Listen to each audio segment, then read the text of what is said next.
नमस्कार सभी का, आपका स्वागत है इस YouTube चैनल पे। सभी लोग बहुत अच्छे से पढ़ाई करना शुरू कर चुके हैं क्योंकि माहौल जो है वो गर्म हो चुका है। देख रहे होंगे कि सरकार की तरफ से धड़ाधड़ डिसीजंस लिए जा रहे हैं, चाहे वो पूरा जो टीचर्स लगे हैं उनकी सैलरी हो, पुराने टीचर्स का एरियर हो, या फिर 69,000 की बची हुई सीट्स के लिए काउंसलिंग के लिए आदेश हो। इन सभी चीज़ों को आप देखते हुए एक चीज़ का अंदाज़ा लगा सकते हैं कि धीमे धीमे चीज़ें कहाँ जा रही हैं। चीज़ें कहाँ जा रही हैं? 2022 की तरफ। 22 में क्या है? चुनाव। चुनाव मतलब आपके लिए खुशियों की सौगात। इसीलिए चीज़ों को समझते हुए, थोड़ा सा एक आध स्टेप पहले लेते हुए इस चीज़ पर काम करिए। नोटिफिकेशन का इंतज़ार मत करिए क्योंकि वो तो आना ही है, ये भी एक सत्य है। स्टार्ट करते हैं। करंट की बात करते हैं। करंट में एक बहुत टॉपिक तेज़ी से इम्पॉर्टेंट घूम रहा है जो कि है साइक्लोन ताउते। इससे देश में बहुत ज़्यादा तबाही हुई है, ये आप सभी को पता है। बहुत लोगों की डेथ हुई है, घर चले गए हैं, बहुत कुछ हुआ है।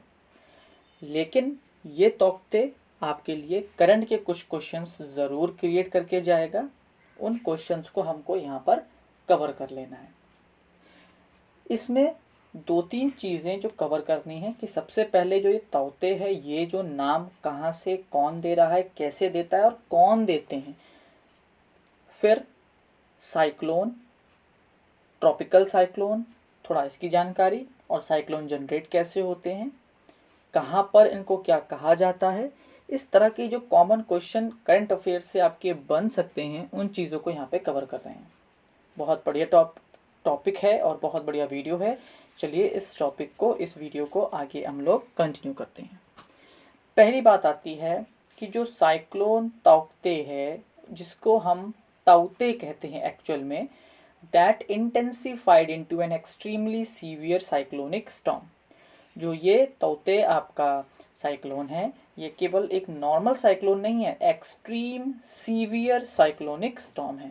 मतलब बहुत ही ज़्यादा खतरनाक वाला स्टॉर्म है, साइक्लोन है। छोटा मोटा हल्का फुल्का जो उठते रहते हैं वैसा नहीं है, तबाही ज़्यादा होने वाली है। It is a powerful tropical cyclone. अब एक ध्यान रखिएगा, क्वेश्चन यहाँ से एक बन सकता है कि जो ये साइक्लोन था वो कौन सा साइक्लोन था? तो ट्रॉपिकल साइक्लोन था। ये आप थोड़ा ध्यान रखेंगे, आगे बात करेंगे भी ट्रॉपिकल साइक्लोन पे। ये ध्यान रखिए कि ये एक क्या है?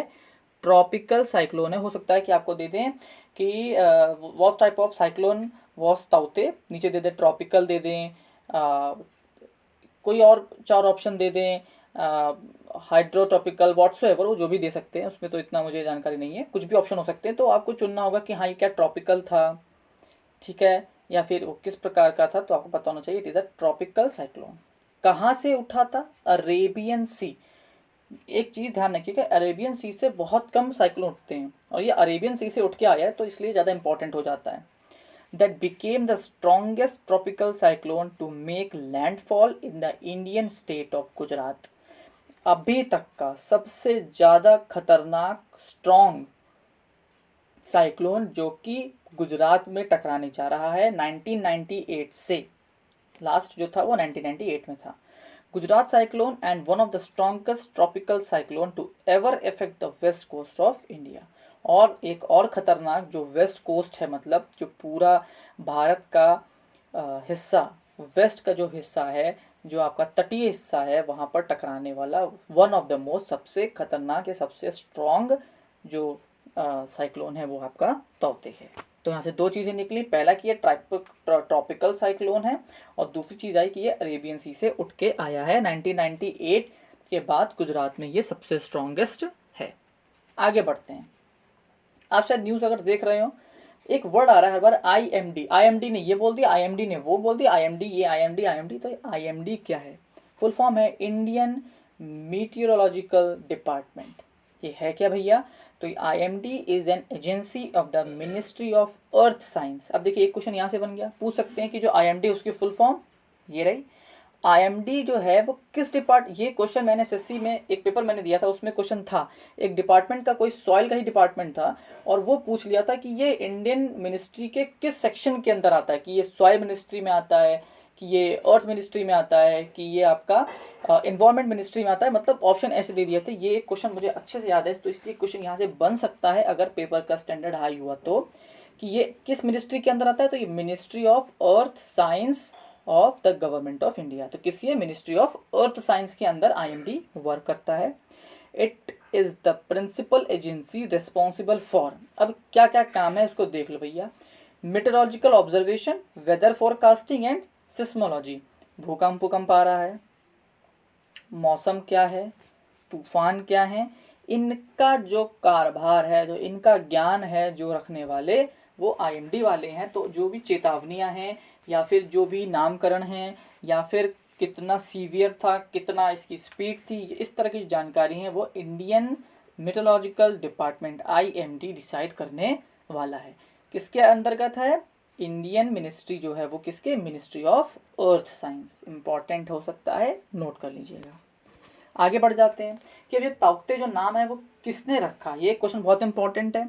तो भैया जब साइक्लोन था वो नाम दिया गया है किसके द्वारा? म्यांमार के द्वारा नाम दिया गया है, जो कि तौकते नाम है, जिसको हम तौते पढ़ते हैं।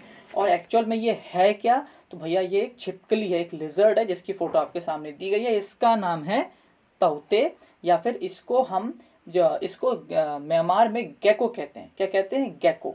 तो तौते का मतलब है गेको, और वो ये छिपकली है। ये भी क्वेश्चन पूछ सकते हैं कि नाम किसने दिया और किस जानवर पे दिया गया था, या उसका म्यांमार में क्या नाम है, उसको हम तौते को म्यांमार में क्या बोलते हैं। 3 क्वेश्चन यहाँ से निकलते हैं। पहली चीज आती है कि म्यांमार, दूसरा नाम है इसका गेको, और गेको इज अ लिजर्ड। ये आपको याद रख लेना है। आगे बढ़ जाते हैं। अब भैया ये नाम आपने देखा होगा, पहले अगर आप 90s के हैं तो आपने देखा होगा हरिकेन आया, उसका नाम क्या है? कैटरीना। आपको अगर याद हो तो कटरीना, कटरीना यूएस में आया था। तो कभी कोई कैटरीना कह दे रहा है, कभी कोई करीना कह दे रहा है, कभी कोई तौते कह दे रहा है, कभी कोई कुछ। तो ये नाम एक्चुअल में आ कहाँ से रहे हैं और कौन रख रहा है? भाई क्यों रख रहे हो, कहाँ रख रहे हो, कौन रख रहा है, क्या मन मर्जी चल रही है किसी की? तो भाई देखिए, how they are named.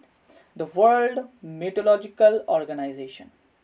India की बात नहीं है, दुनिया की बात चल रही है। कौन कौन है, नाम सुनते जाइएगा। पहला, the world meteorological organisation and UN economic and social commission for Asia and Pacific led panel on tropical cyclone. कौन कौन है? देखो 3 नाम आए, world meteorological organisation, UN economic and social commission for Asia and Pacific.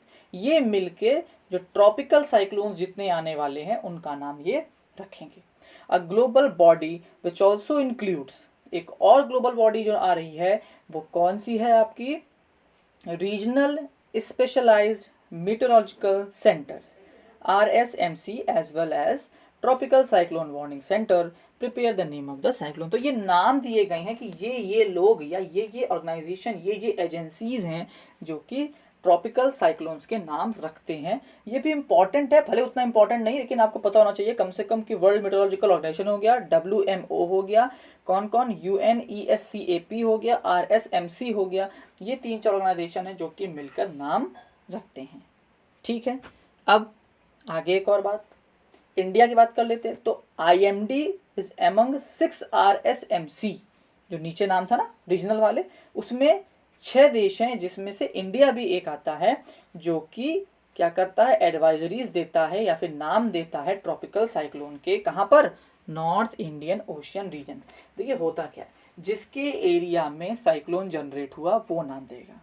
जो ये आपको organisations दिए हुए थे ये, और जो ये RSMCs हैं, मतलब जिस रीजन में जनरेट हो रहा है वो उसका नाम देने वाले हैं। एजेंसीज के नाम मालूम चल गए, जिसकी रीजन में उठेगा वो नाम देगा, और भारत 6 RSMCs में से एक है। अब देखो भैया एक चीज और, कौन सी पूरी पैनल है हमारे इंडियन ओशियन रीजन का? इसमें 13 देश हैं। कौन कौन से देश हैं? इंडिया है, बांग्लादेश है, म्यांमार है, पाकिस्तान है, मालदीव्स है, ओमान है, श्रीलंका है, थाईलैंड है, ईरान है, कतर है, सऊदी अरेबिया है, द यूनाइटेड अरब एमिरेट्स है एंड यमेन है। Name cyclone in the region. ये इंपॉर्टेंट नहीं है, ये आपके लिए मैंने इन्फॉर्मेशन एक एक्स्ट्रा दे दिया कि ये 13 रीजन है, जिसमें अगर अपने एरिया इलाके में आएगा, जो कि इंडियन ओशन का पूरा रीजन आता है, इसमें अगर जिसके इलाके में आएगा वो नाम देने वाले हैं। चाहे वो श्रीलंका के आएगा तो श्रीलंका देगा, ओमान के में आएगा ओमान देगा, पाकिस्तान में आएगा पाकिस्तान देगा, और अगर इंडिया में आएगा तो इंडिया वाले उसका नाम देंगे। आगे देख लेते हैं। एक और बड़ी अच्छी चीज़ आपको बताता हूँ मैं, जो आपको शायद नहीं जानकारी होगी, कि जो ये नाम है भाई, ये नाम पहले से ही प्रपोज कर देते हैं। मतलब ये सब जितने भी डिपार्टमेंट वाले थे, जितने भी एजेंसी से ये सब बैठते हैं और पहले से लिस्ट जारी कर देते हैं कि भाई अगर इंडिया का आया तो ये नाम है, अगले वाले का आया तो ये नाम है, तुम्हारा आया तो ये नाम है। सबके नाम पहले ही घोषित हो चुके हैं, वो पूरी लिस्ट है। तो जो लिस्ट है उसके अकॉर्डिंग अभी देख लेते हैं। तो इन 2020 a new list of name was release that had 169 name of the cyclone. 169 names cyclone के दिए गए थे। 13 कंट्री के लिस्ट आपको पीछे दी गई थी, और उस 13 में से हर कंट्री ने 13 दिए। 169 होते हैं। अब what will be the next cyclone call? जब लिस्ट बन चुकी है, नाम आ चुके हैं पहले से ही, तो हमको पता है कि ताउते हो चुका है, तो अगला क्या होगा? तो देखो दिया हुआ है, the list of 13 names prepared by each of the 13 countries are out in the public domain. The next cyclone in the region will be called Yaas. अगला जो साइक्लोन आने वाला है उसका नाम होगा यास। किसने दिया था? ओमान ने दिया था। खत्म बात। अगला एक और आ गया, तीसरा मान लीजिए, यास के बाद एक और आ गया, उसका नाम होगा गुलाब, जिसका नाम पाकिस्तान ने दिया है। तो ये हो सकता है पूछ ले, क्योंकि जब ये बात उठी है, लोगों को जानकारी पहुंची है, तो करंट में उठा सकते हैं कि the next name will be Yaas, जो कि शायद उठ चुका है बे ऑफ बंगाल में। अगर आप न्यूज़ देखते हो तो अभी क्लियर नहीं है मुझे भी इसलिए, लेकिन शायद उठ चुका है। और तो नेक्स्ट जो उसके बाद आएगा उसका नाम होगा गुलाब, जो कि पाकिस्तान ने नाम दिया है। अब आगे देख लेते हैं, what is a tropical cyclone. अब बात आती है कि ये ट्रॉपिकल साइक्लोन भला है क्या? तो a tropical cyclone is an intense circular storm that originates over warm tropical ocean and is characterised by low atmospheric pressure. देखो ये क्या है? ट्रॉपिकल एरिया जो होता है वहां पर ओशियन से जनरेट होगा तो tropical cyclone. Tropical area ocean के ऊपर से निकला, जनरेट हुआ, पैदा हुआ, ट्रॉपिकल रीजन है तो ट्रॉपिकल साइक्लोन हो जाएगा। कोई बड़ी बात नहीं है। अब कुछ चीजें हैं, क्या खासियत है? लो एटमॉस्फेरिक प्रेशर। जब ये साइक्लोन जनरेट होंगे तो जो एटमॉस्फेरिक प्रेशर है, जो आपका एटमॉस्फेयर होता है, उसका जो प्रेशर है वो कम हो जाता है, हवा स्ट्रॉन्ग हो जाती है और बहुत तेज बारिश होती है। भाई पहचान है ना ट्रॉपिकल साइक्लोन की? क्या क्या होगा? लो प्रेशर हो जाएगा, हवा बहुत तेज चलेगी और बहुत बारिश भी होने वाली है। The tropical cyclones always have an eye, a central region of clear skies and warm temperature. अगर आप कभी देखेंगे तो जो आपका साइक्लोन होता है वो कुछ ऐसा ऐसा बनता है। तो जो ये हिस्सा होता है इसको हम आई कहते हैं। ये क्लास 7th में दिया हुआ है, इसको हम आई कहते हैं। जो बिल्कुल ज़मीन जहाँ से जनरेट होता है उसको हम आई कहते हैं। और जो ये आई होती है इसकी भी एक खासियत होती है, क्या? Clear skies and warm temperature. अगर आप इसकी आई में खड़े हैं ना, बिल्कुल साइक्लोन के बीच में खड़े हैं ना, तो आपको लगेगा कुछ है ही नहीं, एकदम शांति है। लेकिन जैसे ही आप उसके आउटर सरफेस पे आओगे तो उठा के फेंकेगा आपको यूएस बिना वीज़ा के। अब जरा देख लेते हैं कि ये बनते कैसे हैं, क्या इनकी बला है, क्या क्या इनकी करैक्टरिस्टिक्स है। ये देखिए, ये आपके लिए इंपॉर्टेंट उतना नहीं है। क्यों नहीं है? देखिए समझिएगा। आपको कॉम्पिटिटिव एग्जाम देना है, आपको 10th क्लास का साइंस का पेपर नहीं देने जाना है कि आपको पूरा आंसर लिखना है। सिर्फ 2-4 चीज़ें पता होनी चाहिए जो मैंने पीछे बता दी, पहले बता दी। क्या? फिर से देख लेते हैं उनको, क्या क्या थी भैया। एटमॉस्फेरिक प्रेशर लो रहेगा, विंड बहुत स्ट्रांग होगी और बहुत बारिश होगी। इतना ही पूछेगा, आपको पूरा नहीं समझाना है कि कहाँ क्या हो रहा है, इतना ही समझाना है, इतना ही केवल आंसर पूछेगा, इतना ही टिक करना है। इतनी इन्फॉर्मेशन ज़्यादा है बट स्टिल बात उठी है तो समझ लेते हैं क्या होता है। देखो भाई समझते हैं फटाफट। When warm, moist air over the ocean rises upwards from the near the surface, क्या हुआ? गर्मी बढ़ी, जो समुद्र था वो गर्म हुआ, गर्म होने से जो हवा है वो ऊपर उठेगी। आपको पता है वार्म एयर राइजेस अप, गर्म हवा हल्की होके ऊपर उठती है, ये एक साइंस का कंसेप्ट है, वही हो गया। When the air rises up, अब हवा उड़ चुकी है, and away from the ocean surface, it creates an area of low air pressure. एक चीज और ध्यान रखिए, जैसे ही हवा उठ के ऊपर जाएगी, ध्यान से सुनिएगा, जैसे ही हवा गर्म हुई, उठी और ऊपर गई, जैसे मैं यहाँ पे बना के देखता हूँ, मान लीजिए ये आपका समुद्र है, हवा उठी, जब हवा उठी तो यहाँ की तो हवा चली गई ना भाई, जब हवा ऊपर आ गई तो ये वाली हवा कहाँ गई? यहाँ पे वैकेंट खाली हिस्सा। जैसे ही ऐसी कंडीशन होती है, फटाक से जो प्रेशर होता है वो वहाँ पे क्या हो जाता है? लो हो जाता है। यहाँ पर अब प्रेशर कैसा हो चुका है? लो हो गया है, क्योंकि सारी हवा ऊपर उठ गई है। साइंस का कंसेप्ट है, ध्यान से समझ लीजिएगा। हवा ऊपर उठी गर्म होके, यहाँ पर लो प्रेशर जनरेट हो गया। यहाँ पर प्रेशर कैसा है? लो है, ध्यान रखो। एक और कंसेप्ट समझो, जो हवा होती है वो हमेशा हाई प्रेशर से लो प्रेशर की तरफ चलती है। मतलब भाई इधर कहीं पे तो हाई प्रेशर है इसके कंपैरिजन में, क्योंकि यहाँ की हवा उठी है, यहाँ पे लो हो चुका है, यहाँ पे तो हाई प्रेशर है कहीं ना कहीं। अब जो हवा है वो हाई प्रेशर से लो प्रेशर की ओर चलने लग जाएगी अचानक से। क्यों? क्योंकि ये साइंस का कंसेप्ट है। दो concept, warm air rises up, गर्म हवा उठ के ऊपर जाती है, और जैसे ही गर्म हवा उठ के ऊपर जाती है तो वहां पर लो प्रेशर जनरेट करती है, और लो प्रेशर पे हाई प्रेशर से लो प्रेशर पे हमेशा हवा चलती है। ये दो तीन कंसेप्ट है, इनको समझ लीजिए। तो अब देखो क्या हुआ, हवा चलना शुरू हो चुकी है, गर्मी बढ़ रही है, हवा चल रही है, और गर्मी बढ़ रही है, हवा चल रही है। अब जो हवा है वो धीमे धीमे तेज हो जाएगी, क्योंकि गर्मी भी लगातार बढ़ती चली जा रही है। तो अब विंड की जो स्पीड है वो कैसी हो गई? बहुत तेज हो गई। दोनों कंडीशन देखिए आ गई।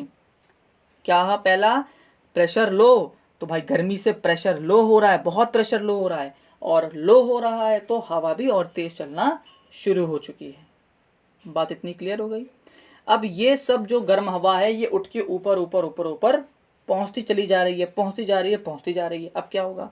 As the warm moist air rises, moist का मतलब समझ लीजिएगा नमी वाली हवा, क्योंकि भाई पानी के साथ वेपर जा रहा है ना, केवल हवा नहीं जा रही है, वेपर जा रहा है ऊपर।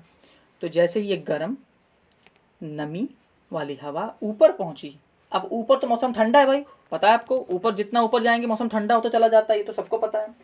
अब क्या हुआ? ठंडी गर्मी मिली तो उनसे क्या जनरेट होने वाले हैं? क्लाउड्स।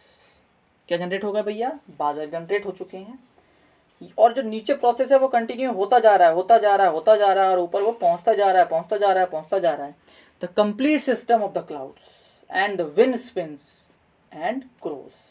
ये सब हवा, क्लाउड, प्रेशर तेजी से सब बढ़ता जा रहा है। Along with the ocean heat, गर्मी भी है, and the water evaporating from the ocean surface, सब हो रहा है एक साथ, कोई चीज बंद नहीं हो रही, होते जा रहा है, होता जा रहा है, होता जा रहा है। As the wind system rotates with increasing speed and eye gets formed, जैसे ही ये सब बढ़ता गया बढ़ता गया बढ़ता गया, तो इसने ये वाला सिस्टम बनाना शुरू कर दिया, और यहाँ पर आपकी आई जनरेट हो गई। An eye gets formed in the middle. The center of the cyclone is very calm, बता चुका हूँ, and clear with the very low air pressure, बता चुका हूँ। The difference of temperature between the warm rising and the cooler environment causes the air to rise and become buoyant. अब ये हवा में उठता हुआ ऊपर चला गया है, क्योंकि सारी कंडीशन इसको मिल चुकी है। कौन कौन सी कंडीशन? दोबारा सुनिए। गर्मी हुई, हवा वेपर बन के, पानी बन के ऊपर उठा, ऊपर उठा, प्रेशर लो हुआ, प्रेशर लो हुआ तो हवा हाई प्रेशर से लो प्रेशर में आने लगी। ये लगातार होता गया, होता गया, सारी हवा गर्म ऊपर पहुंची, ऊपर मौसम ठंडा है, बादल बने, बादल भी अब इसमें मिक्स हो गए, होते होते होते क्या जनरेट हो गया? साइक्लोन। ये फिगर में भी नीचे देखिए दिखाया है कि हवा ऊपर गई, बीच में देखेंगे यहाँ पर प्रेशर लो हुआ, बादल बनने लगे, ये सब मिक्स होके क्या बन गया? देखिए साइक्लोन बन गया। ये साइंस की बात थी, आपके कंसेप्ट की बात थी। पेपर में ये नहीं आने वाला कि कैसे बनता है, क्योंकि आपको लिखना नहीं है, सिर्फ टिक करना है। आई होप बात आपको क्लियर हो गई होगी। अब एक अगला क्वेश्चन आता है कि कुछ लोग कहते हैं हरिकेन आ रहा है, कुछ लोग कह रहे हैं टाइफून आ रहा है, कोई लोग कह रहे हैं कुछ आ रहा है। अब आपको ये पता होना चाहिए किस रीजन में क्या नाम देते हैं। नॉर्थ अटलांटिक रीजन जो है, या फिर जो मैक्सिको है, यूएस का सिस्टम है, जहाँ पे अमेरिका या फिर मैक्सिको का एरिया है, वहाँ पे हरिकेन कहते हैं। Eastern and central north Pacific region है, वहाँ पर मतलब ये पूरा हरिकेन कहलाएगा। कौन सा? मतलब पूरा यूएस और आपका पूरा मैक्सिको से उधर तक का पूरा रीजन, कहीं पर भी कुछ तूफान आएगा उसको आप लोग हरिकेन का नाम दे देंगे। जो पैसिफिक रीजन है इनको हम टाइफून कहते हैं। चाइना हो गया आपका, चाइना ताइपे हो गया, उसके पीछे ये सारे जो इलाके हैं ये क्या कहते हैं? टाइफून कहते हैं।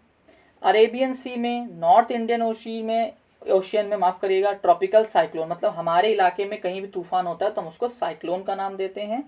साउथ इंडियन ओशियन मतलब जो आपका ऑस्ट्रेलिया का तरफ का हिस्सा है उसको वो विली विली के नाम से जानते हैं, और जो कोरल सी या फिर साउथ पैसिफिक का एरिया है उसको भी वो लोग ट्रॉपिकल साइक्लोन ही कहते हैं।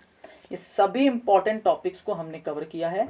नाम कौन रखता है, कैसे रखता है, क्या नाम था, कैसे पढ़ा, अगले क्या नाम हो सकते हैं, साइक्लोन बनने के लिए क्या क्या कंडीशंस लगती हैं, सब चीज़ों के बारे में हमने जानकारी ले ली। एक चीज़ मैंने छोड़ी है जानबूझ के जो मैं आपको दे रहा हूँ, क्योंकि इस तूफान ताउते के बाद बहुत सारे रेस्क्यू ऑपरेशंस चले हैं जो कि आपके लिए इम्पॉर्टेंट है।